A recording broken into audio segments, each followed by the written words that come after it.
Hello guys, welcome back to my YouTube channel. आज HPSSC Hamirpur ने notification जारी की है 26/8/2021 को, जो कि रिगार्डिंग है junior official assistant postal code 817, जिसका कि टाइपिंग स्किल टेस्ट होने वाला था। जो टाइपिंग टेस्ट रहता है 27/8/2021 टू 5/9/2021 के बीच में, जो कि पोस्टपोन कर दिया टिल फर्दर ऑर्डर्स।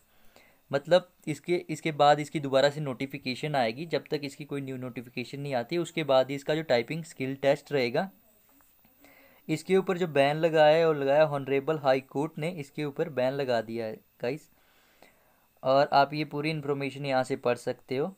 इसका जो मैं लिंक रहेगा आपको डिस्क्रिप्शन बॉक्स में दे दूंगा। ये पीडीएफ आपको वहाँ से मिल जाएगी गाइस। अगर इससे रिलेटेड कोई इन्फॉर्मेशन और चाहिए आपको तो आप कमेंट बॉक्स में कमेंट करके पूछ सकते हो गाइस।